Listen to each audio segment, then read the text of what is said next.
E aí, pessoal, beleza? Aqui quem fala é Bruno Bento, do Futebol Realidade.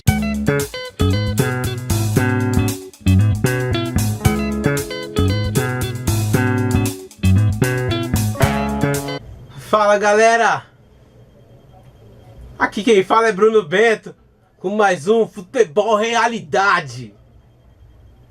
Galera, primeiramente estou muito feliz de estar falando com vocês, tá? De estar podendo gravar de novo.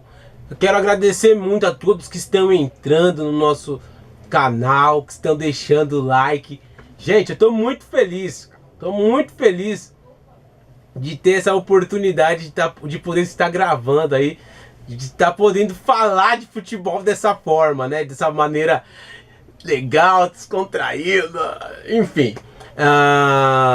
Quero agradecer aí, quero deixar alguns agradecimentos aí.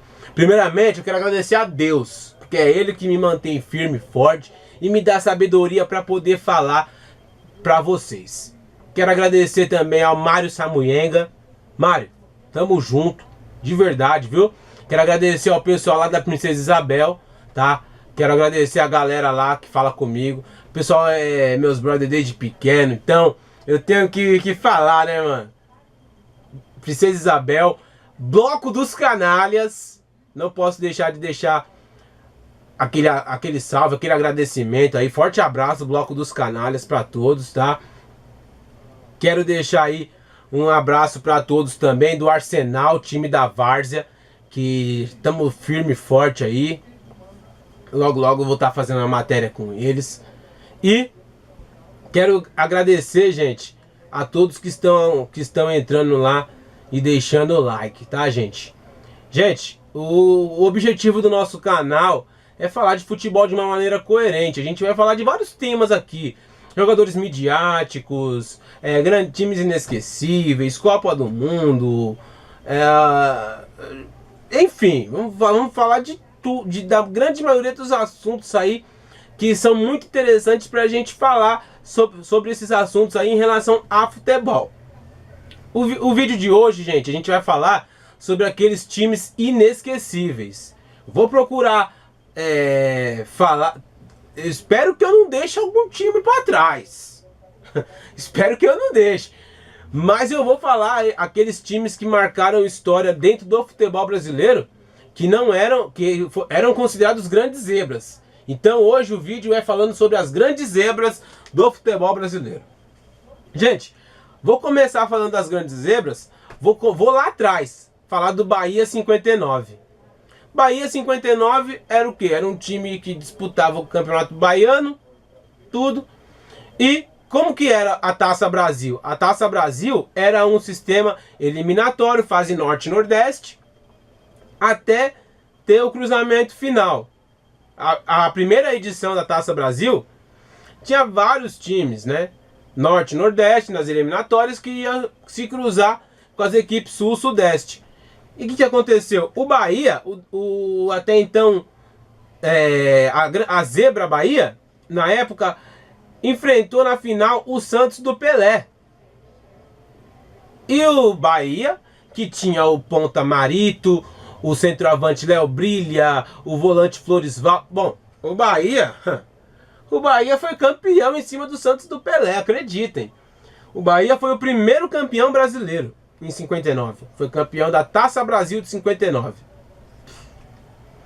Um tempo depois, você teve o Náutico 64, do Duque, do Lala, que também chegou à final da Taça Brasil, perdeu para o Santos, né? Mas também foi um grande feito. E aí, já na fase moderna, com a nomenclatura Campeonato Brasileiro, eu não posso deixar de falar do Guarani, né, gente?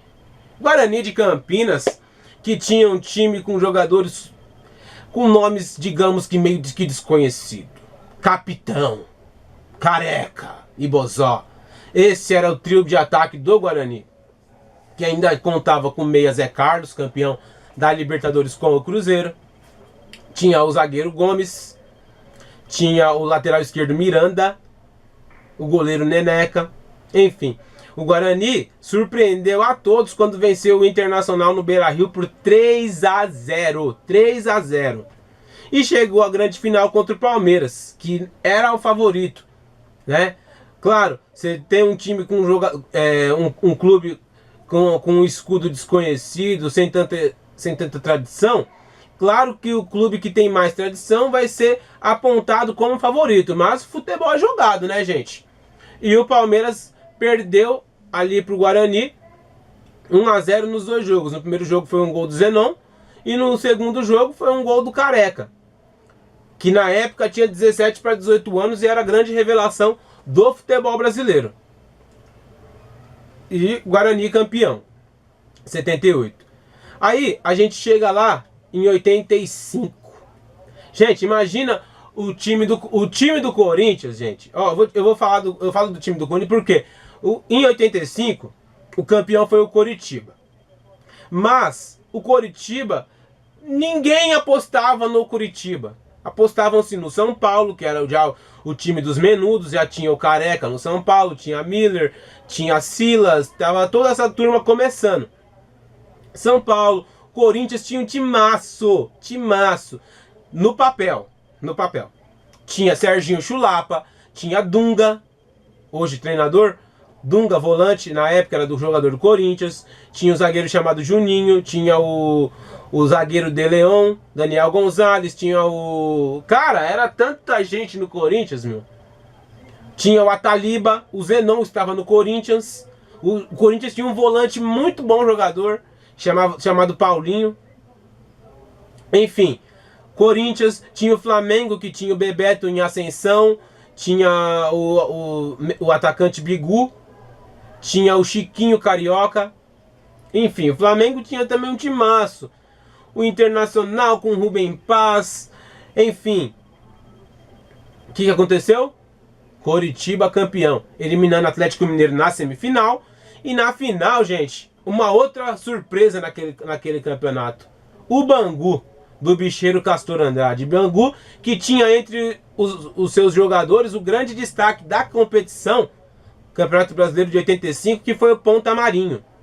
Ponta direita Marinho foi bola de ouro pela revista Placar e foi o melhor jogador do Campeonato Brasileiro de 85. Além disso, tinha o Ado, ponta esquerda Ado, tinha o Meia Mário, tinha um jogador chamado Lulinha. Não é esse daí, tá, gente? Era dos anos 80. Tinha um jogador chamado Lulinha também, que era bom jogador. O lateral esquerdo Baby, que chegou à seleção brasileira, enfim. Uma final que ninguém esperava. E deu Coritiba, gente. Contra tudo e contra todos, o Coritiba foi campeão brasileiro. Aí um ano depois, aí eu já tô no Campeonato Paulista. Gente, o Palmeiras não era campeão paulista desde 76. Chegou à final do Paulistão de 86 com chances de título. Tinha um time muito bacana com Éder Aleixo, com Mirandinha, enfim, o Palmeiras era um time muito forte. E aí, cara, o Inter de Limeira, que tinha entre seus principais destaques o centroavante Kita, que veio do Internacional, ganhou medalha de prata com a seleção brasileira, foi o autor do gol que deu o título à Inter de Limeira. Inter de Limeira campeão paulista de 86, uma zebra, hein? Que loucura. A Inter de Limeira campeão brasileira de 86. Aí em 87, na Copa União, o que aconteceu, gente? A Copa União foi assim, ó. Módulo verde, módulo azul, módulo verde, módulo amarelo, uma coisa assim. Que era a primeira divisão contra a segunda divisão. Nas fases finais, eles tinham que se cruzar o primeiro e o segundo, que era respectivamente Flamengo e Inter, contra Sport e Guarani. O que aconteceu? Só um detalhe. Na Copa União de 87, todos os clubes assinaram o regulamento, sabiam que havia esse interesse, sabia que no regulamento eles tinham que se cruzar. O que aconteceu? O Flamengo não quis jogar. O Flamengo foi campeão, claro, mas não quis jogar. O que a CBF fez? Declarou o Sport campeão. O Sport que tinha o Ribamar, o Nando, o Neco, o Zico, o volante Zico. Tinha o lateral direito Betão, que até hoje é um dos maiores jogadores que vestiu a camisa do Sport no Brasileirão. Acho que só perde pro Magrão, né? Que superou todos os recordes. Enfim, o Sport foi declarado campeão brasileiro. Detalhe, gente, para matar tudo. Quem disputou a Libertadores de 88? De 88? Sport e Guarani. Matou. Aí, gente, em 88, outro time que poucos esperavam. O Bahia. Bahia, que tinha entre seus principais jogadores o Bobô. Tinha também um meia Zé Carlos, né? Muito bom jogador. Muito bom jogador, Zé Carlos. E tinha o ponto esquerda Sandro. Ponto esquerda Sandro. E o Charles, gente. O Charles, que era um jovem, né? Um jovem centroavante. Acabou fazendo muitos gols. Acabou se tornando titular. E ajudou muito o Bahia a ser campeão brasileiro. Mas o principal destaque daquele time do Bahia era o Bobô. Era o Bobô. O Bahia campeão brasileiro de 88. Em 88 tínhamos muitos clubes bons. São Paulo, Vasco tinha Romário, Fluminense com Romerito, enfim. Deu Bahia. Pra vocês, pra ver, gente. Que futebol é jogar, não adianta nada eu jogar com a camisa do Flamengo ou do Palmeiras e dentro de campo não corresponder. Por isso que eu ressalto. Bahia, você é um clube grande. Você não é só grande no Nordeste, você é grande em território brasileiro, tá? E aí Bahia campeão em cima do grande Inter, que depois de tudo tal, chegou a ser apontado como um favorito. Tinha o Tafarel, super jovem, né, na época. Inclusive o Tafarel foi um dos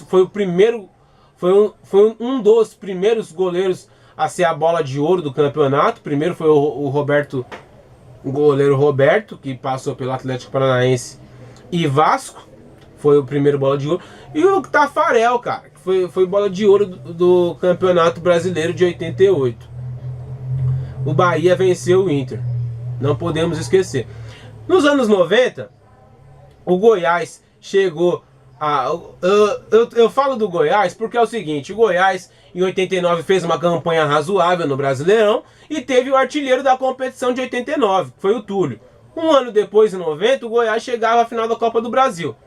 Claro, o Goiás pegou o Flamengo na final, que já era um time com jogadores jovens, com a molecada muito boa de bola, quem era a molecada do Flamengo naquela época? Era Zinho, era Paulo Nunes, era Djalminha, Luiz Antônio, Marcelinho Carioca. E aí o que aconteceu? O Flamengo foi campeão com méritos, mas a campanha do Goiás foi muito boa. Vou deixar sempre lembrando que o Goiás tinha um time bem acertado, assim, né? Era um time com meio campo com Wallace, tinha o Idemar, ainda estava no Goiás, e o Goiás surpreendeu a muita gente. Então o Goiás 90 fez uma grande campanha também, não posso lembrar. E não posso deixar de falar também do Bragantino, gente. Bragantino de 90 com Luxemburgo foi campeão paulista de 90, fazendo uma final épica contra o Novo Horizontino. Bragantino, que tinha Gil Baiano, que tinha Marcelo Martelotti, que tinha Mauro Silva, estava no Bragantino, tinha Ivair, tinha Franklin, era Luiz Miller, Tiba. Quem mais, gente? Quem mais?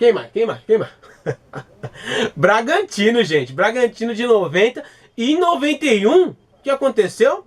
O Bragantino chegou à final do Brasileirão com o São Paulo. O Bragantino, gente, no começo dos anos 90, foi como se fosse o São Caetano há um tempo atrás aí. Em meados de 2000 ali, o São Caetano também deu muito trabalho. E o Bragantino tinha um processo um pouco parecido, né? Chegando a ser campeão paulista e vice do Brasileirão, né? Fora que foi campeão paulista da Série B, da Série A2, em 89, né? Deixar o Bragantino também, não posso esquecer do Bragantino. Aí um tempinho depois, cara, um dos melhores campeonatos. Eu falei até daquele campeonato no vídeo anterior, só que eu não falei do vice-campeão. A vice-campeã portuguesa de 96 foi um timaço, era um timaço. Tinha o lateral direito Valmir, tinha o Zé Maria tinha sido vendido, desculpa. Tinha o Emerson, o zagueiro César. Tinha o lateral esquerdo o Zé Roberto, Carlos Roberto. Tinha o Galo, volante Galo, que hoje é treinador. Na época, muito bom jogador. O volante capitão, gente, que é um ícone dentro da Portuguesa. Muito respeitado dentro da Portuguesa. Tinha o capitão e a fera Rodrigo Fabre, que comeu a bola, foi o melhor jogador da Portuguesa na competição. E ainda tinha o Caio Volney, o Alex Alves, o baiano Alex Alves, e o centroavante Flávio, além do Nelson Bertolazzi, que era reserva, mas compunha aquele time, além do o atacante Tico, que veio do São Paulo. Portuguesa 96 eliminou o melhor time da primeira fase do Brasileirão de 96 foi o Cruzeiro. A Portuguesa eliminou o Cruzeiro e depois eliminou o Atlético Mineiro, em pleno Mineirão, no empate em 2-2. Chegou na final, ganhou o primeiro jogo. A grande maioria dos torcedores que viram Palmeiras, Corinthians, São Paulo, Santos, Guarani, todo mundo estava a favor da Portuguesa, mas na final contra o Grêmio, no Olímpico, brilhou a estrela do Grêmio. Brilhou a estrela do Grêmio, que foi campeão. Outras campanhas também, gente, que eu não falei aqui, eu tenho que lembrar também do o América do Rio, em 86, foi semifinalista em 86, com o atacante Luizinho fazendo gol à beça, Luizinho Lemos. Teve outra campanha, que foi a campanha do Ceará na Copa do Brasil de 94, gente, eliminou o grande Palmeiras. O Ceará tinha um time muito bom, inclusive tinha o centroavante, o que se tornou centroavante na época, era a ponta esquerda, o Sérgio Alves. Tinha o meia Eloy como um dos destaques, e tinha o centroavante chamado Jerônimo, além do volante Mastrilo, que passou pelo Paysandu, entre outros. Gente, eu já ia passar batido, mas eu lembrei. O Criciúma 91, gente. Criciúma 91 foi campeão da Copa do Brasil, gente. Em cima do Grêmio. Com o gol do zagueiro chamado Vilmar. O Criciúma foi campeão da Copa do Brasil de 91. E tinha também como um dos destaques o ponta esquerda Jairo Lenzi. Muito hábil, bom na bola parada, enfim. Criciúma do Filipão, né? Filipão num trabalho muito bacana com o Criciúma 91. Tava dando o seu ápice na sua carreira, aquele up, né? Que a carreira dele levou depois Copa do Mundo, Copa do Brasil, com Palmeiras, com Grêmio. Então, esse Criciúma 91 tinha o Filipão como um dos destaques, além do lateral esquerdo Itá, muito bom jogador. Falei do Criciúma 91, falei da Portuguesa 96, e não posso deixar de falar do São Caetano 2000, gente. São Caetano 2000, gente, São Caetano 2000. São Caetano 2000.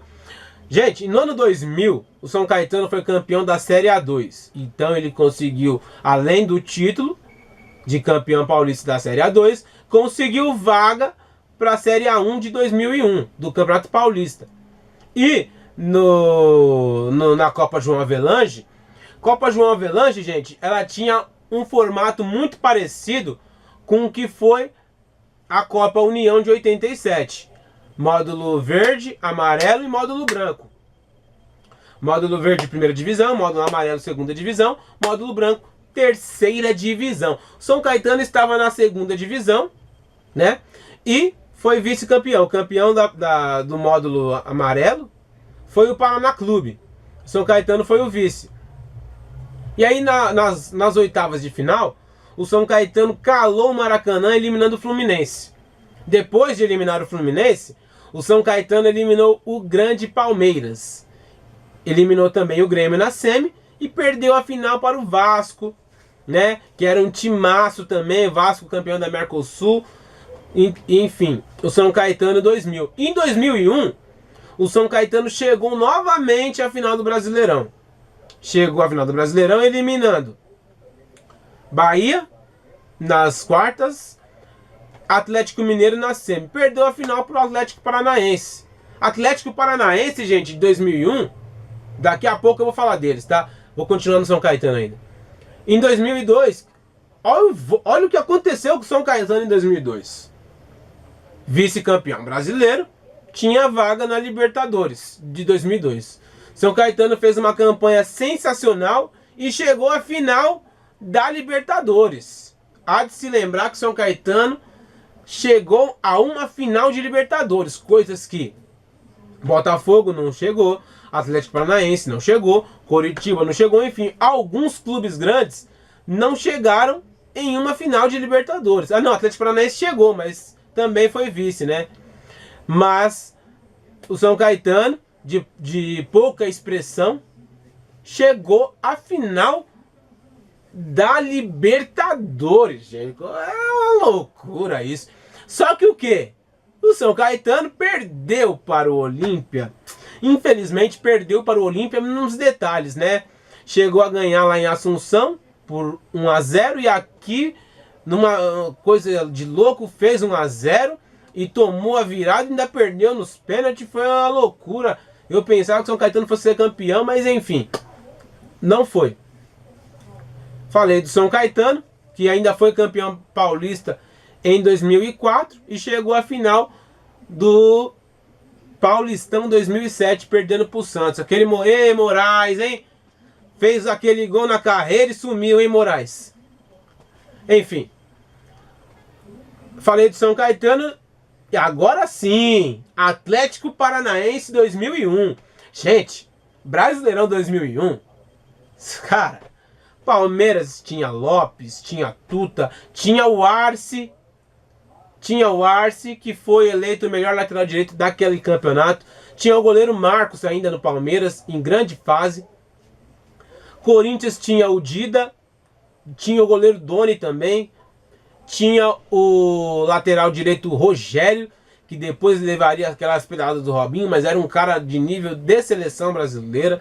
Não podemos lembrar, não podemos esquecer. Tinha o Corinthians, ainda tinha o lateral esquerdo Kleber. Corinthians tinha o Otacílio, que era um bom volante. Tinha o Ricardinho, gente, em grande fase. Tinha o Gil, que era, assim, um cara fantástico. Na época era um cara que todo mundo queria na seleção brasileira. E tinha o Luizão. E foi o último campeonato do Fernando Baiano com a camisa do Corinthians, né? Um bom atacante também, Fernando Baiano. Que se diga de passagem. Flamengo tinha um timaço, gente. O time do Flamengo em 2001 tinha Edilson, Petkovic, Reinaldo, Vampeta, Adriano. Adriano saiu depois, né? Enfim. E ainda tinha o Júlio César e o Juan. Lateral direito, Alessandro, que depois fez a carreira no Corinthians. Também estava naquele time do Flamengo. Mas quem brilhou mesmo foi o jovem atacante chamado Roma, que era muito semelhante ao baixinho Romário. O Roma foi o destaque do time do Flamengo. Com tantas estrelas, o Roma, gente, foi destaque do time do Flamengo. Futebol não é um negócio louco? Enfim. E o São Paulo, cara, tinha o Kaká, tinha o França, Luiz Fabiano. Todo mundo jovem. Todo mundo jovem. Fora Júlio Batista. Fora Júlio Batista, Rogério Ceni, Gustavo Neri. São Paulo também tinha um time muito forte. O Santos ainda contratava aqueles medalhões. O Cruzeiro, os medalhões do Santos, gente, ó, olha que loucura. O Santos tinha o Robert, que era um cara assim que comia a bola no Santos, mas o Santos tinha Viola e Marcelinho Carioca em 2001, disputando o Brasileirão. Aí tinha Canindé, aquela turma lá que seria campeão no ano seguinte. Gente, o Brasileirão de 2001 talvez tenha sido o campeonato que tinha mais jogadores que depois se destacariam no futebol mundial. Sem dúvida, em 2001. O Atlético Paranaense tinha jogadores renegados em outros clubes, como o Meia Souza, que veio emprestado pelo São Paulo, o volante, o zagueiro e volante Nem, que atuou como líbero naquele campeonato.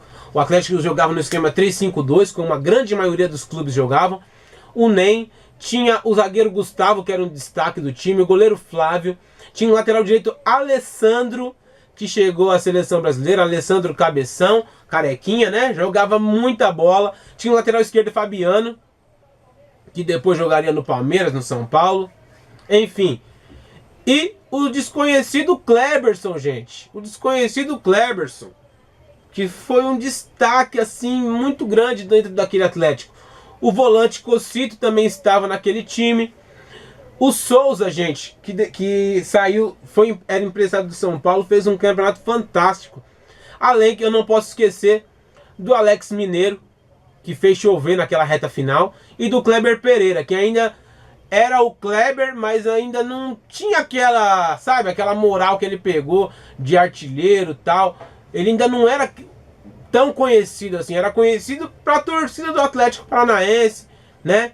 Alguns comentaristas sabiam quem era o Kleber, mas ele não era aquela unanimidade que ele se tornou. Kleber Pereira também. E o Atlético Paranaense fez uma boa primeira fase e na fase final eliminou o São Paulo. Não posso esquecer daquele jogo contra o São Paulo, que o volante Cocito, deu uma entrada muito forte no Kaká. E o Kaká era a alma do São Paulo, acabou não conseguindo desempenhar. E aí o Atlético Paranaense passou eliminando São Paulo. E depois eliminou o Fluminense, que tinha entre seus destaques o Meia Roger, hoje comentarista no Sport TV. O Roger comeu a bola naquele campeonato. Inclusive foi bola de prata da revista Placar naquele campeonato como melhor meia.